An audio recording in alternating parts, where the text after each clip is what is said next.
पूरा दिल्ली एनसीआर प्रदूषण की मार झेल रहा है। प्रदूषण से रोकथाम की तमाम कोशिशों के नाकाम होने के बाद दिल्ली सरकार ने प्राइवेट ऑफिसेज को 50% ऑन साइट वर्क फोर्स के साथ काम करने की सलाह दी है। यानी कि 50% कर्मचारियों को वर्क फ्रॉम होम की सलाह दी गई है। पर्यावरण मंत्री मनजिंदर सिंह सिरसा ने इस बात की जानकारी दी।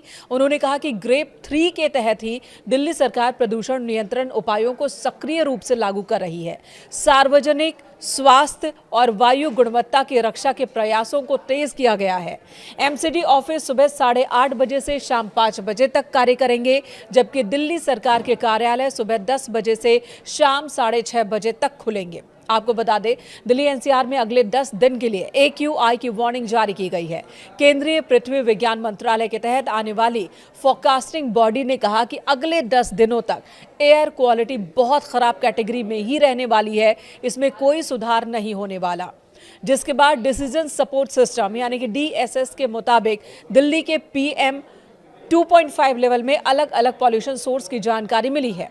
दिल्ली की जहरीली हवा में ट्रांसपोर्ट सेक्टर का सबसे बड़ा योगदान सामने आया है। लगभग 15% प्रदूषण की वजह ट्रांसपोर्ट ही है और ऐसे में वर्क फ्रॉम होम नियम से सड़कों पर गाड़ियों की संख्या कम होगी और प्रदूषण में कमी की उम्मीद है।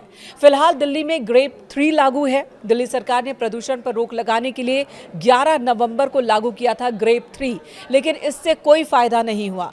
AQI स्तर में कोई सुधार देखने को नहीं मिला, जिसके बाद अलग स्टेशंस की बात करें तो AQI 400 के पार ही दर्ज किया गया है और यही वजह है कि ग्रेप 3 को और ज्यादा सख्त किया जा रहा है। फिलहाल ग्रेप 4 लागू नहीं है, लेकिन सरकार इसके नियमों को ग्रेप 3 के तहत ही लागू कर रही है और इन्हीं में से एक फैसला है दफ्तरों में लोगों की संख्या कम करना, यानी कि 50% कर्मचारियों के साथ काम करने का ये फैसला। CAQM ने अपने लेटेस्ट नोटिस में कहा कि CAQM ने 21 नवंबर 2025 को ग्रेप शेड्यूल को रिवाइज किया है ताकि इसे और सख्त बनाया जा सके, दिल्ली एनसीआर में एयर क्वालिटी को बहुत ज्यादा खराब होने से रोका जा सके।